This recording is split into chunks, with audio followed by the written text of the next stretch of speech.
Hello, fellow Araxians. Today, I'm not going to talk to you. I'm going to yell at you. Don't buy weapons with certs if you are new to the game. I know it's tempting. Not only are there all these cool, shiny SMGs and bolt-action rifles and new LMGs and battle rifles, but we are so trained by most of these FPS games that you either have to pick up in the game world or go buy a different weapon than what you start with to be competitive.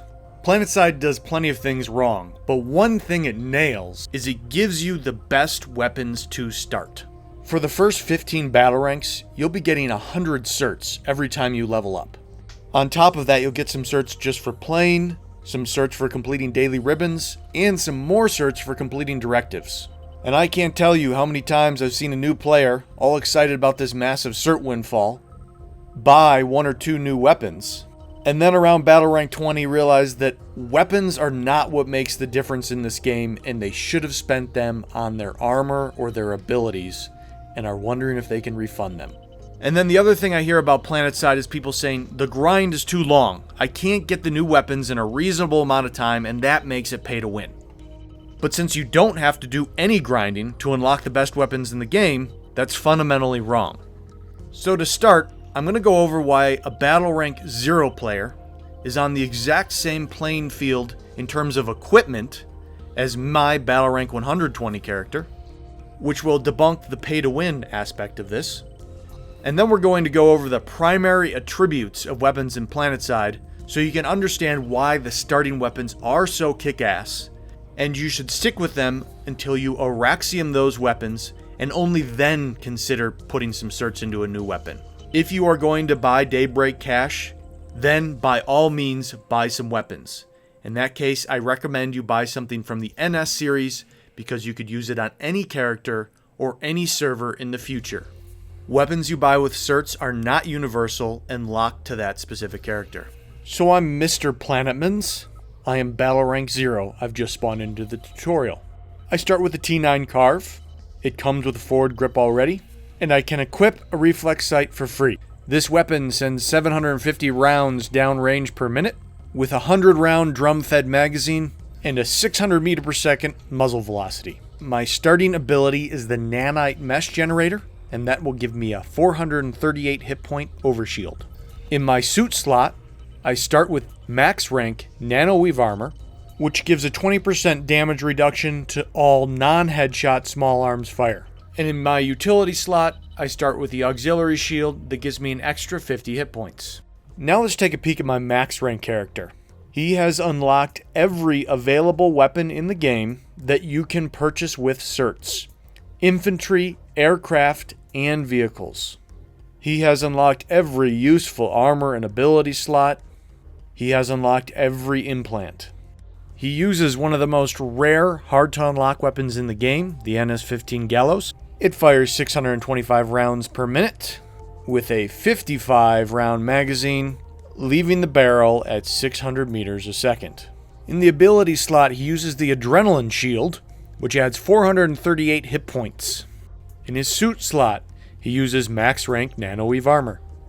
And finally, in his utility slot, he forgoes the starting Auxiliary Shield for 4 medkits. So let's see how the battle rank 0 player stacks up against the player going on the equivalent of battle rank 300. So the new player runs a total of 1,488 hit points. The endgame player runs a total of 1,438 hit points. They both enjoy the 20% damage reduction from max rank Nano Weave.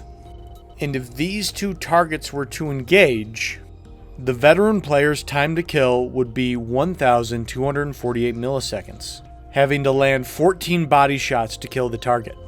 The battle rank 0 player only requires 13 bullets to kill, since the veteran is not running the Auxiliary Shield. And the superior fire rate of the Carve means his time to kill is only 960 milliseconds. Now there's a significantly larger amount of things that are going to factor into who's going to win this engagement. But it's important to understand that mechanically, the battle rank 0 player is on the exact same footing as the veteran player. Buying a new weapon is not what will change the outcome of this battle. Now let's dive into why the starting weapon is equivalent or better than one of the endgame weapons. Here's how weapons work. There's not a progression to weapons in this game. The extra weapons you can buy are side grades. They either unlock a slightly different style of play, or they excel in a different area than the starting weapons. There are 5 primary attributes that define any particular weapon. The most prominent is what we call TTK, otherwise known as time to kill. This is calculated from your weapon's damage and RPMs against your target's health pool. And that measures if you land every shot with your weapon, how fast could you kill an opponent. Another variation of this is also the BTK, or the bullets to kill. How many bullets do you have to land to kill the average infantryman? The next is recoil. Every gun has its own recoil pattern. Some weapons want to bounce around a lot. They have a lot of horizontal recoil. Some weapons have a lot of vertical recoil. They want to kick way up on you, but they don't go side to side too much. Other weapons will have a sort of diagonal recoil pattern. They'll pull up to the left or off to the right. Like any attribute, the recoil pattern doesn't make a weapon worse. It just might be a little more advanced, or you have to spend more time learning it before you can effectively use it. The next attribute is cone of fire. And this attribute is heavily affected by your movement state. Are you crouching? Are you crouch walking? Are you standing? Are you standing and walking? Did you just jump? Are you coming out of a sprint? The cone of fire on different weapons will change at different rates based on that weapon's bloom. Heavier weapons will tend to have more bloom, especially when you go towards hip firing, because they are harder to handle. Lighter weapons, like an SMG, are easy to handle. So these weapons you can comfortably hip fire and still have good accuracy and low cone of fire. Damage fall off. Bullets will naturally lose inertia due to drag and have less stopping power. This is simulated by having damage fall off. CQC weapons, or close quarters combat weapons, like SMGs, will have significantly higher damage fall off than something like an assault rifle.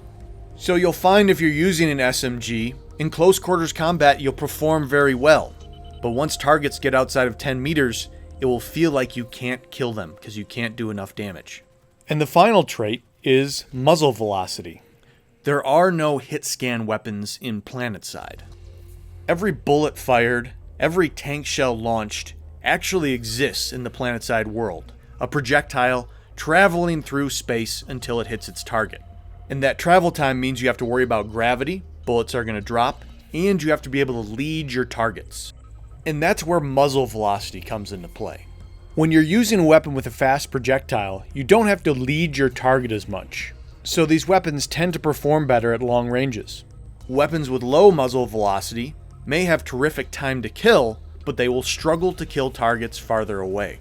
So why are the starting weapons so damn good? They have the highest combination of all of these attributes. So for example, on the TR, you start with the Track 5, and another similar option is the Jaguar. Their time to kill is the same, and their damage fall off is the same. The Jaguar is better in close quarters combat. It has a better cone of fire when you are shooting from the hip. But even though the Track 5 is slightly worse while hip firing, you can still mag dump just as fast as the Jaguar and do the same amount of damage. On top of that, the starting weapon, the Track 5, has an improved aiming down sight, cone of fire, and it has a 40 meter per second better muzzle velocity than the Jaguar. And this makes it significantly easier to aim with this weapon once you start getting out past 20 or 30 meters. So you certainly would rather have the Jaguar if you're engaging within 5 or 10 meters, but the Track 5 can get the job done just fine. And once you get out past 20 meters, it is head and shoulders above the Jaguar. And this goes for all of the starting weapons. Yes, there is a weapon out there that is better in one of the 5 attributes, but there are no weapons that have better combinations of them all. And since Planetside 2 is so divergent, you'll go from fighting in a tight building to an open field fight, then to hiding behind trees, and then scrambling through rocks. No matter what situation you find yourself in, the starting weapons will be able to perform very competitively. Hopefully I've shed some light on how Planetside avoids the classic pay-to-win pitfalls. I want to point out it wasn't always this way. If you played a long time ago, you didn't start with max rank armor on your heavy assault. You didn't start with a forward grip or with the reflex sight. Since the game is 5 years old now, they made the smart decision to even the playing field by giving new characters items you previously had to unlock. A battle rank 0 player starts with over 7,000 certification points worth of gear and attachments unlocked.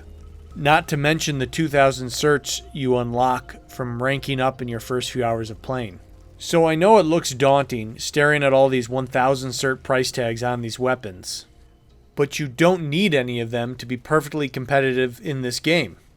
And unless you intend to spend some real money, don't waste your certification points on the side grade weapons.